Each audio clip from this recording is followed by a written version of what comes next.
ना मांगे देता है, देता ही रहता है, सबको देता है। ऐसा नहीं है किसी को देता हो और किसी को न देता हो, ऐसा नहीं है कभी देता हो और कभी न देता हो, ऐसा नहीं है थोड़ा सा देता हो। मतलब देने में भी असीम है, देने वालों की संख्या भी कितनी भी हो सकती है, देने के समय का कोई प्रतिबंध भी नहीं है। जब इतना सब कोई देने वाला है तो उसकी ओर हमारा ध्यान जाना स्वाभाविक है। तो स्वामी जी महाराज कहते हैं कि जो व्यक्ति संध्या नहीं करता वो कृतघ्न और मूर्ख है। दो शब्द डालते हैं, वो कृतघ्न है और मूर्ख है। कृतघ्न तो इसलिए है कि वो किए हुए के उपकार को मानता नहीं है, वो शिष्ट नहीं है। जब एक सामान्य व्यक्ति के मन दृष्टि में, एक सामान्य साथी की दृष्टि में, माता पिता की दृष्टि में, गुरुजनों की दृष्टि में, अधिकारी की दृष्टि में हम सभ्य बनना चाहते हैं, शिष्ट बनना चाहते हैं, कृतज्ञ बनना चाहते हैं, अच्छे बनना चाहते हैं, तो ये बात कैसे हो सकती है कि हम परमेश्वर की दृष्टि में सभ्य, शिष्ट और कृतज्ञ न बने? तो हम संध्या करते हैं तो परमेश्वर के प्रति क्या करते हैं? कृतज्ञता व्यक्त करते हैं। तो उसने जो कुछ हमें दिया है उसके प्रति हम कृतज्ञता व्यक्त करते हैं। तो इसलिए हम कृतघ्न बनने से बचते हैं। दूसरे, हम मूर्ख। मूर्ख क्यों कहते हैं? कि किसी के सामर्थ्य को बिना जाने जो व्यवहार किया जाता है वो मूर्खता का व्यवहार होता है। हम किसी से अशिष्टता कब कर सकते हैं? जब उसके महत्व को हम न जानते हो, न समझते हो, न स्वीकार करते हो। लेकिन जब किसी के महत्व को हम स्वीकार करते हैं, किसी के बड़प्पन को हम जानते हैं, किसी के सामर्थ्य से जब हम परिचित होते हैं, तो उससे हम गलत व्यवहार नहीं करते। कई बार अनजाने में कोई व्यवहार हो जाता है ना, पता लगता है अरे भाई ये तो फला आदमी था, तुमने तो इसको ये समझ लिया, तो हम दौड़ कर जाते हैं, भाई साहब गलती हो गई, मैं पहचान नहीं पाया आपको। तो जब एक सामान्य व्यक्ति की पहचानने में भूल होने पर आपको पश्चाताप होता है, दुख होता है, तो उसके पहचान न होने पर आपको दुख न हो, खेद न हो, ये कैसे हो सकता है? तो इसलिए संध्या करना कृतज्ञता और अच्छा कार्य है, विद्वत्ता का कार्य है, बुद्धिमत्ता का कार्य है, श्रेष्ठता का कार्य है। तो पहला काम क्या है कि हम परमेश्वर के प्रति कृतज्ञता व्यक्त करते हैं और उसके प्रति धन्यवाद व्यक्त करते हैं। हमारा दूसरा काम क्या है कि जब हम किसी को बड़ा मान लेते हैं, बड़ा जान लेते हैं, उसके सामर्थ्य से हम परिचित हो जाते हैं, तो फिर उसके जो सतत संबंध है उसके प्रति प्रातः काल और सायंकाल हम दिन भर में जो कुछ किया हुआ है उसके प्रति क्या करते हैं? धन्यवाद ज्ञापित करते हैं और भविष्य में जो है उसके लिए प्रार्थना करते हैं। तो हमारी संध्या वास्तव में मोटे रूप में देखा जाए तो कुछ भी नहीं है, अर्थात जो हमने पाया है उसका धन्यवाद है और जो हमारी इच्छा है उसके लिए प्रार्थना है। तो संध्या के माध्यम से हम जो पा चुके हैं, जो हमने लाभ उठा लिया है, उस लाभ का चिंतन करके उस लाभ को देने के लिए उस लाभ देने वाले के प्रति धन्यवाद ज्ञापित करते हैं। तो परमेश्वर का धन्यवाद करना और आगे के लिए प्रार्थना करना, ये संध्या का मुख्य उद्देश्य होता है। मतलब प्रार्थना को आप ये मत समझिए कि केवल मांगना ही प्रार्थना है। प्रार्थना का अभिप्राय होता है मतलब जो बात हम चाहते हैं उसके लिए यत्न भी करते हैं, वो यत्न भी प्रार्थना का अंग होता है। मान लीजिए कि आप भगवान से प्रार्थना करते हैं कि आज दुकान में मेरी अच्छी आय हो, लेकिन घर बैठ के दुकान बंद करके तो आय नहीं कर सकते आप। आय करने के लिए दुकान तो खोलनी पड़ेगी, दुकान खोलनी पड़ेगी तो ग्राहक के लिए भी यत्न करना पड़ेगा, उसके लिए व्यवहार भी अच्छा करना पड़ेगा, माल भी अच्छा देना पड़ेगा। सब बातें करके शाम को देखोगे कि गल्ले में कुछ पैसे ज्यादा आए हैं तो कहोगे आज भगवान ने मेरी सहायता की। तो भगवान आपकी सहायता करता है प्रार्थना करने से। प्रार्थना का मतलब होता है जो कार्य के लिए आवश्यक कार्य हैं, आवश्यक बातें हैं, वो सब आप यथावत करने का यत्न करें और उनको संपन्न करें। किसान जब प्रार्थना करता है तो कहता है कि मेरे खेत में खूब सारा गेहूं पैदा होना चाहिए, लेकिन खेत ही ना हो तो खेत भी चाहिए। खेत के अंदर उसको हल भी चलाना पड़ेगा, पानी भी देना पड़ेगा, रखवाली भी करनी पड़ेगी, या समय समय पर उसकी देखभाल भी करनी पड़ेगी। और जब वो फसल उग जाएगी और गाड़ी में भरकर घर में ले आएगा, तब कहेगा भगवान ने मुझे बहुत दिया है, भगवान ने मेरी प्रार्थना सुन ली। मतलब आप कब कहते हैं प्रार्थना सुन ली? जब आपका काम पूरा हो जाता है।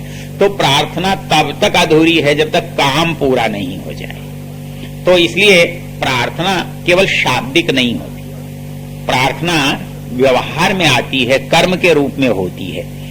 आप उस मन में सोचते हैं, उससे लिखते हैं, उससे जाते हैं, उस चीज को लाते हैं, वो सब करते हैं, ये सब का सब हिस्सा प्रार्थना में होता है। जैसे आप भोजन पकाते हैं तो पकाने में केवल एक काम नहीं होता है, चावल के निकालने से लेकर के बटलोई को चूल्हे से उतारने तक सब क्या है? पकाना। वैसे ये प्रार्थना है। तो ये प्रार्थना हम क्या करते हैं? संध्या में करते हैं कि भगवान आज के दिन जो गलतियां हुई ना, अगले दिन ये गलती नहीं होगी, ये भूल नहीं होगी। अच्छा, ये एक बहुत बड़ा सिद्धांत है और इस सिद्धांत पर हमारे ऋषि लोग बहुत ध्यान देते हैं। वो एक और ये बात हमारे प्रातःकाल शुरू जैसे ही हम उठते हैं तब से प्रारंभ हो जाती है। इसके लिए मनु महाराज ने एक बड़ी सुंदर पंक्ति लिखी है, ब्राह्मे मुहूर्ते बुद्धेत धर्मार्थौ चानुचिंतयेत काय क्लेशाश्च तन्मूलान वेद तत्वार्थमेव च। आप कहेंगे कि ये वेद की बात कही है, वेद की अकेले की बात नहीं कही। वो कहते हैं ब्राह्मे मुहूर्ते बुद्धेत, मनुष्य को ब्राह्म मुहूर्त में उठना चाहिए। मैं आपसे पहले भी कहा हुआ है कि मनुष्य का अपना जो समय है, अपने लिए कुछ करने का समय है, कौन सा है? 4 बजे से 7 बजे के बीच में। इसके बाद का समय तो परिवार का है, समाज का है, दूसरे लोगों का है, वो आपको न बैठने देंगे न करने देंगे।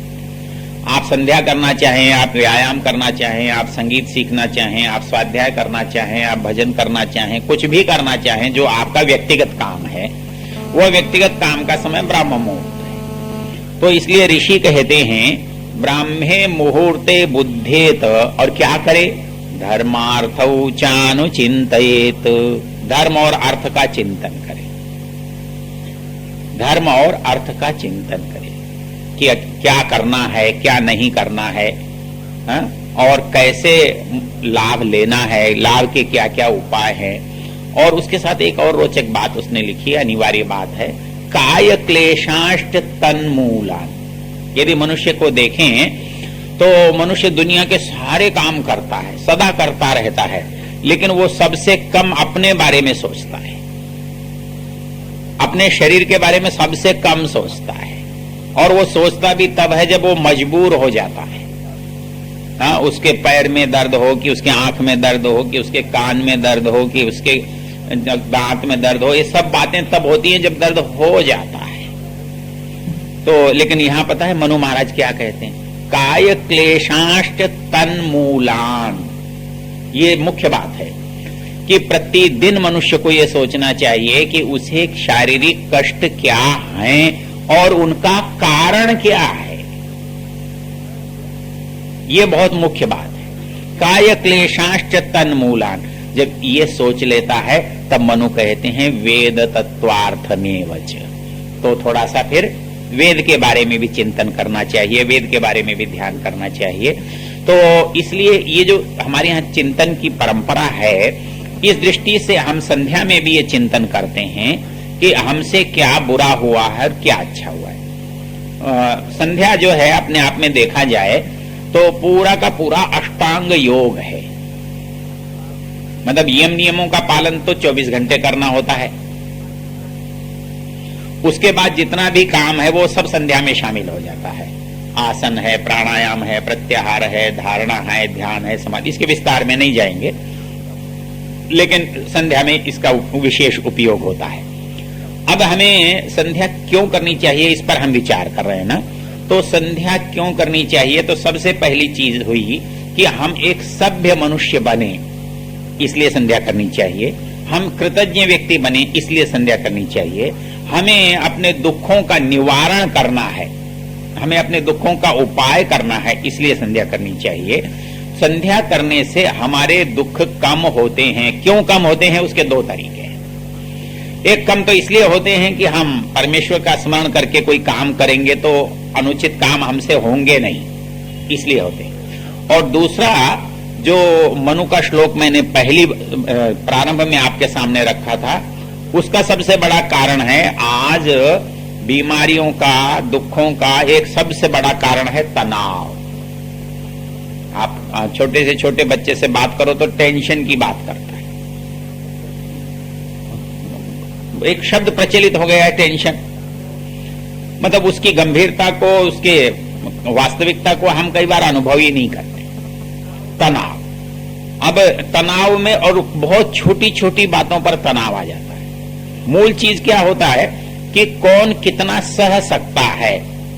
जो जितना सह सकता है वो उतना मजबूत होता है, वो उतनी दूर तक चल सकता है। जितना कम सहता है, एक व्यक्ति एक बात पर गुस्सा कर लेता है, दूसरा व्यक्ति बड़ी दुर्घटना हो जाने पर भी चिंता नहीं करता है।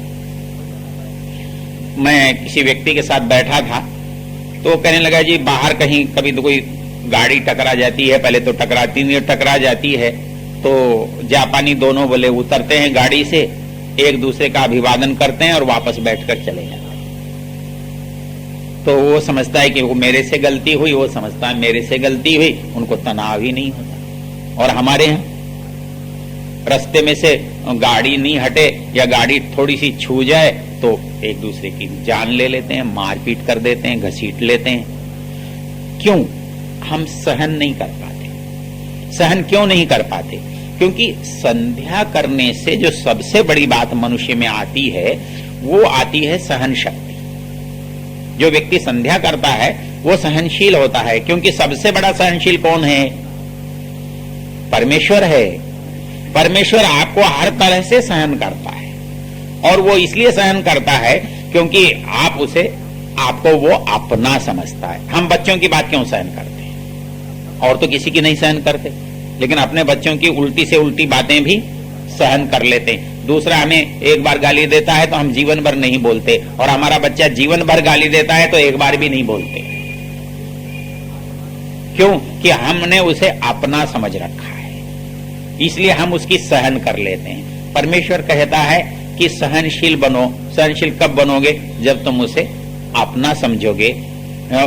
तो वैसे ही मनुष्य संध्या करने से सहनशील बनता है, तनाव से ग्रस्त नहीं होता है। ये बात मैंने पहले कही भी होगी आपसे कि जब कभी कोई व्यक्ति मंदिर में जाके सुखद अनुभूति करता है, तीर्थ यात्रा में जाके करता है, वहां भी और कोई कारण नहीं होता। कारण क्या होता है कि मनुष्य का जब ध्यान अपने जगह से बढ़ जाता है, और ध्यान बढ़ जाने से उसका जो मस्तिष्क का तनाव था वो अपने आप कम हो जाता है, छूट जाता है, तो फिर दोबारा तनाव आने में तो समय लगेगा। जैसे आप बाजों को देखें कि हर समय आप कसा हुआ नहीं रखते, जब आप उसको बजाते हैं तभी कसते हैं, और जब बजाते नहीं है तो उसे कसते नहीं है। तो वैसे ही हमारे मस्तिष्क के तंतुओं में तनाव तब आना चाहिए जब हम उनसे कोई कार्य ले रहे हों, कोई अतिरिक्त बोझ उन पर डाल रहे हों। हर समय उनको कसे रखें, इसका क्या मतलब हुआ? ये गलत हो जाएगा। वो चीज, वो यंत्र, वो वाद्य खराब हो जाता है तो हम भी खराब हो जाएंगे। तो इसलिए शास्त्र कहता है कि आप तनाव से मुक्त कैसे हो सकते हैं? तनाव से मुक्त तभी हो सकते हैं जब कभी आप अपने से बड़े के पास जाएं, अपने से अच्छे के पास जाएं, अपने से ज्यादा ऐसा व्यक्ति हो जो शांत हो, जो हमारे लिए अच्छा हो, जानकार हो, उसके पास जाए। तो वो कौन हो सकता है? और तो कोई हो या ना हो, परमेश्वर तो है ही। तो इसलिए जब हम परमेश्वर का चिंतन करते हैं तो हमारा जो छोटापन आड़े आता है उसको वो मिट जाता है। क्योंकि कब मिटता है? जब हमें किसी बड़ी सहायता की आशा होती है तो छोटे दुख हमारे भाग जाते हैं। इसलिए हमें कहीं सहायता मिल सकती है तो कहां मिल सकती है? मतलब दुनिया में कोई भी मनुष्य ऐसा नहीं है जिसे सहायता की आवश्यकता ना हो। किसी को बैंक से लोन मिल जाता है, किसी को सेठ जी से मिल जाता है, किसी को किसी भाई से उधार मिल जाता है, किसी को माता पिता से मिल जाता है, कोई कहीं और से ले लेता है। हर एक को कुछ न कुछ थोड़ा न थोड़ा चाहिए, किसी को किसी रूप में चाहिए, किसी को किसी रूप में चाहिए। तो हम में से हर व्यक्ति आश्रय की खोज में है, आलंबन की खोज में है, सहारे की खोज में है। अब जब हमको दुनिया के सहारे नहीं मिलते तो हम दुखी हो जाते। देखो जी, मैंने भाई के लिए इतना किया, मेरे भाई ने मेरा कुछ नहीं किया। हमारे माता पिता की हमने सेवा की, माता पिता ने हमको कुछ नहीं दिया, सास ससुर ने हमको कुछ नहीं दिया, अधिकारी ने हमारा कुछ नहीं माना, तो हमको परेशानी होती है। हमको लगता है कि हमारा कोई सहायक नहीं है, कोई मुसीबत में साथ देने वाला नहीं।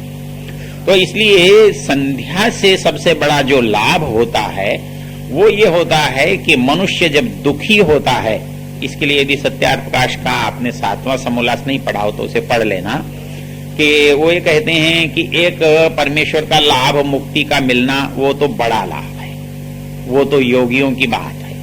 लेकिन एक सामान्य व्यक्ति संध्या क्यों करे? उसे कौन सी आज मुक्ति मिलने वाली है जो संध्या करे? उसे कौन सा आज परमेश्वर के दर्शन होने वाले हैं कि आज ही संध्या करे? तो आज संध्या क्यों करे? आज क्या लाभ मिलने वाला है उसको?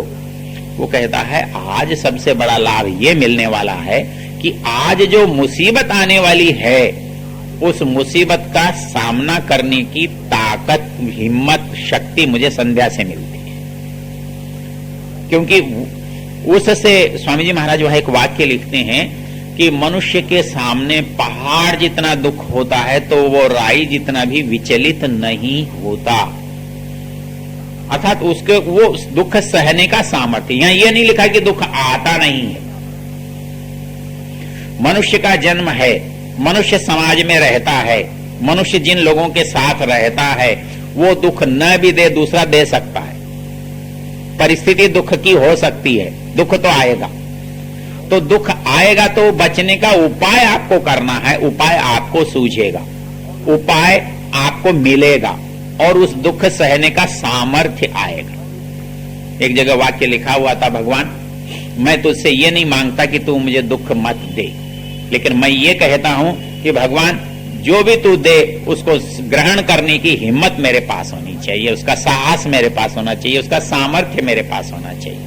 यदि तू मुझे अपना उतना सामर्थ्य देगा तो मुझे सहने करने में कोई कष्ट नहीं है। तो संध्या करने का जो सबसे बड़ा लाभ है वो ये है कि हमारे अंदर दुखों को सहने का सामर्थ्य आता है। क्यों आता है भला दुखों को सहने का सामर्थ्य? कोई भी दुख सहने का सामर्थ्य क्यों आता है? किसी के पास पैसे की कमी है लेकिन कोई पैसे वाले की आशा है, किसी के पास सहायता मिलने की संभावना है तो उसका दुख मिट जाता है। किसी के पास बल की कमी है, पीछे से कोई 2-4 लोग साथ खड़े होंगे तो उसको बल मिल जाता है। तो किसी के पास कुछ और कमी है ज्ञान की, तो 2-4 साधु अच्छे विद्वान मिल जाएं तो उसको कष्ट मिट जाता है। उसी तरह से जब कोई संसार का दुख आता है और हमें ये होता है कि परमेश्वर हमारे साथ है, परमेश्वर हमारा सहायक है, तब हमें वो दुख नहीं होता। ये नियम है। अर्थात सहायता मनुष्य चाहता है, मनुष्यों की चाहता है, मनुष्यों की सीमित सामर्थ्य होती है। कह देते हैं भैया मैं तो इतने ही कर सकता था, देख भाई इतने से आगे मेरे बस की बात नहीं है, तू किसी और को देख ले। लेकिन जब आप परमेश्वर की सेवा में जाते हैं तो परमेश्वर की सीमा नहीं है सहायता की, सामर्थ्य की। तो वो जो परिस्थिति है मनुष्य को प्रतिदिन संध्या करने से हमारे अंदर वो सामर्थ्य आता है, वो बल आता है कि कोई परिस्थिति सामने पड़ जाती है तो हम उससे विचलित नहीं होते, उससे दुखी नहीं होते, उससे तनाव में नहीं आते। और संध्या करने से हमारा तनाव मिट जाता है। तनाव मिटने से हम स्वाभाविक रूप से स्वस्थ होते हैं, हम मानसिक दृष्टि से भी स्वस्थ होते हैं और शारीरिक दृष्टि से, क्योंकि सामान्य रूप से हम शारीरिक दृष्टि से स्वस्थ लगते हैं। क्यों कि हम कभी कभी परिश्रम करते हैं तो हमको कभी कोई दुख होता है, कभी कोई कष्ट होता है, कभी कोई ज्वर होता है, लेकिन मानसिक दृष्टि से हम कितने दुखी और सुखी हैं ये तो हर समय होता है। हम हर समय तनाव में रह सकते हैं। लड़ते झगड़ते सोए थे और लड़ते झगड़ते उठ गए तो तनाव 24 घंटे बना रहा, कितने दिन झेलोगे?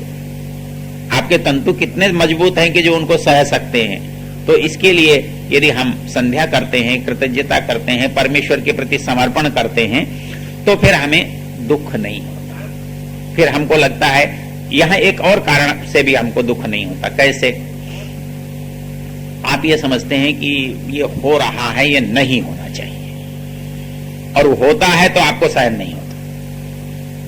लेकिन यदि आप चिंतन करेंगे, संध्या करेंगे, तो आप ये समझेंगे कि मेरा सामर्थ्य कहां तक है, मैं किस चीज को कितना रोक सकता हूं, कितना नहीं होने दे सकता हूं। उसके बाद होगा तो फिर क्या करेंगे? तो उसके बाद होगा तो ईश्वर की इच्छा, उसके बाद मैं कुछ नहीं कर सकता। जब ईश्वर पर हम छोड़ देते हैं तो फिर हम चिंता से मुक्त हो जाते हैं। कभी किसी भी दुख के बारे में यदि आप सोचते हैं ये आएगा, ये आएगा, ये आएगा, यदि आप ये सोच लें आ ही गया तो क्या, हो गया तो क्या, ये घाटा हो जाएगा, ये डर सताता है। आप ये सोच लें यदि हो ही गया तो उससे आगे तो कुछ भी नहीं होता। हो गया तो हो गया, आगे क्या होगा? तो होगा तो आगे ईश्वर जाने, इसकी इच्छा। तो ईश्वर के प्रति समर्पण कि भाई ठीक है, ये मेरा सामर्थ्य है, मैंने इतना किया, आगे तू जाने, तेरा काम जाने, जैसा तू रखेगा, जैसा तू करेगा, जैसा तू बनाएगा, वैसा हम मानने को तैयार हैं। ये संध्या की सबसे बड़ी उपलब्धि होती है। तो ये संध्या क्यों वाली बात है। अब रही संध्या कैसे वाली बात। कैसे करें संध्या?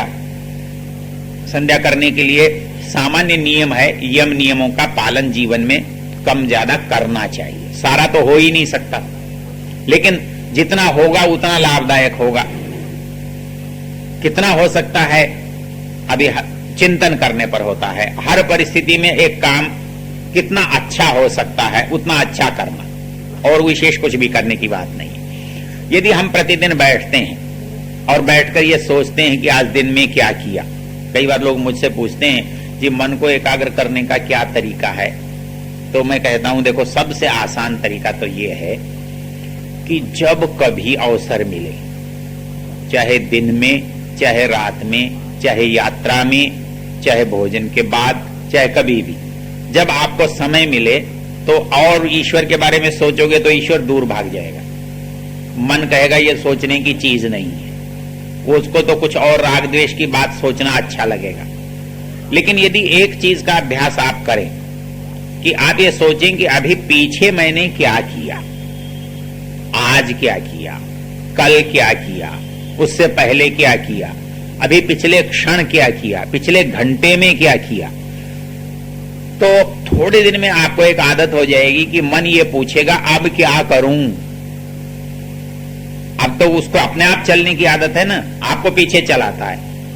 यदि आप उसको थोड़ा थोड़ा करके केवल एक अभ्यास डालें, इसीलिए हमारे ऋषि लोग एक बात कहते हैं कि सायंकाल जब हम सोएं तो एक चिंतन सबसे ज्यादा करें कि जैसे एक व्यक्ति, एक व्यापारी दिन भर के काम को रात के समय जांच करके सोता है, हानि लाभ देख करके सोता है, वैसे ही यदि कोई मनुष्य प्रातः काल से सायंकाल तक की जो अपनी दिनचर्या है उस पर विचार करके सोता है, पहले तो मेरा अनुभव यह है कि पूरा विचार वो कर ही नहीं पाएगा। जैसे ही उसको ये प्रवृत्ति बनेगी वो विचार की ओर बढ़ेगा और सो जाएगा। बाकी विचार तो उसके सोने के बाद मन करता रहेगा, क्योंकि मन तो कभी सोता नहीं है, सोती तो इंद्रियां हैं, वो भी स्थूल। तो इस दृष्टि से मन के एकाग्र करने का सबसे अच्छा उपाय होता है कि आप अपने जो किया है उसका चिंतन करें, उस पर विचार करें। उससे दो लाभ होते हैं। एक लाभ होता है कि जो बात विचार में आ गई वो दोबारा गलत नहीं हो सकती। गलती तभी होती है जब सोची हुई ना हो, न सोचने के कारण भूल होती है। यदि सोचा हुआ है और आगे से ज्यादा सोचा होगा तो आप दूर तक की सोच सकते हैं कि आगे क्या क्या गलतियां संभव हैं। और समझदार आदमी वो होता है जो आगे आने वाली गलती की पहले कल्पना करता है और उसका उपाय करता है। हमारे यहाँ वानप्रस्थ आश्रम में महात्मा हरप्रकाश जी होते थे। उनकी बड़ी दूरदृष्टि थी। एक दिन आश्रम का एक हिस्सा सड़क के उस पार बना, आश्रम का एक हिस्सा सड़क के इस पार पहले से था। यदि आप ज्वालापुर वानप्रस्थ आश्रम गए होंगे तो आप जानते हैं। तो बोले जी नल लगेगा उस सड़क में, इस सड़क से वहां जाएगा। तो उन्होंने सड़क खुदवा दी। सड़क खुदवा दी तो उन्होंने नल डालने वाले से कहा कि पाइप 2 डालो। वो बोले जी अभी तो, बोले 2 डालो। उसने 2 पाइप डाले, बड़े डाले, बंद कर दिए। तो इस साल 6 महीने बाद एक बगीचे के पानी के लिए जरूरत पड़ी दूसरे पाइप डालने की। बोले जी सड़क खोदे। महात्मा जी ने कहा नहीं, खोदने की जरूरत नहीं, दूसरा पाइप इसमें पड़ा हुआ है। तो व्यक्ति जब चिंतन विचार करता है तो भविष्य में उसकी संभावनाएं उसके सामने आ जाती है और उन संभावनाओं का उपाय वो सोच लेता है। ये संध्या करने का बहुत बड़ा लाभ होता है। उसको ये पता लगने लगता है कि अब क्या करना चाहिए और क्या गड़बड़ हो सकती है। तो इस दृष्टि से जो शांत चित्त व्यक्ति होता है उसके अंदर ये विचार पैदा होते हैं। और अब रही बात एक मौलिक रूप से संध्या करने की। अब ये तो सब बातें, संध्या 24 घंटे की संध्या होती है, लेकिन एक संध्या ये होती है कि बैठ करके करने की। कई बार लोग कहते हैं आज मनुष्य सेवा करना संध्या करना है, देशभक्ति करना संध्या करना है, ये मनुष्य सेवा जो है ईश्वर सेवा है। ये सब व्यर्थ की बातें हैं। ये ऐसा ही है कि भोजन करना राष्ट्र सेवा करना है या राष्ट्र सेवा करना ही भोजन करना है, ऐसा हो सकता है क्या? वो सेवा सेवा की जगह है, भोजन भोजन की जगह है। वैसे ही संध्या का कोई विकल्प नहीं है। कोई आप सोचो जी वहां घूम आए तो संध्या हो गई, भगवान उसकी सेवा कर दी तो संध्या हो गई, माता पिता के पैर दबा दिए तो सेवा। संध्या से जो काम होता है वो है माता पिता की सेवा करने का भाव। वो संध्या से पैदा होता है, वो संध्या का विकल्प नहीं होता कि दुकान पर ईमानदारी से बैठ गए तो संध्या हो गई। संध्या करने से ऐसा ईमानदारी से बैठा जा सकता है। ईमानदारी से कर देना मात्र संध्या कर लेना नहीं है। संध्या कर लेना परमेश्वर से सीधा संबंध बनाना है, और सीधा संबंध इन किसी चीजों से नहीं बनता। मतलब किसी को भोजन करा देने से परमेश्वर का संबंध नहीं बनता, दुकान पर ग्राहक के साथ करने से परमेश्वर से संबंध नहीं बन रहा है। परमेश्वर को मान करके आप वो काम कर रहे हो, उसकी आज्ञा मान करके कर रहे हो तो ठीक है। माता पिता ने कहा बेटा ध्यान दुकान पर ईमानदारी से रहना, आप ईमानदारी से रह रहे हो, लेकिन वो माता पिता की सेवा नहीं हो रही है। माता पिता की सेवा तो बीमार पड़े हैं तो पानी देने से ही होगी, दवा देने से ही होगी, भोजन कराने से ही होगी। तो वैसे ही परमेश्वर का जो सत्संग है वो संध्या करने से ही होगा, किसी और उपाय से नहीं होगा। तो संध्या करनी चाहिए तो नियम से कम 2 बार करनी चाहिए, और 2 बार करनी चाहिए। जब संध्या करने के लिए बैठे तो फिर संध्या ध्यान जिसका करना चाहिए उसका ही होना चाहिए। एक सज्जन मेरे से कहने लगे जी संध्या समय ऐसा लगता है डायरी लेके बैठो, इतने काम याद आते हैं कि सब उसी समय लिख लें तो ठीक है। क्यों ऐसा क्यों होता है? क्योंकि शांत आप तभी बैठते हैं, शांत बैठते ही पुरानी समस्याएं आपके मस्तिष्क में आने लगती हैं। दिन भर के काम जो आप भूल गए थे वो याद आने लगते हैं, स्वाभाविक है। लेकिन ये काम करने के लिए आप नहीं बैठे हो, काम करने के लिए नहीं बैठे हो, यहां तो ध्यान करने के लिए बैठे हो।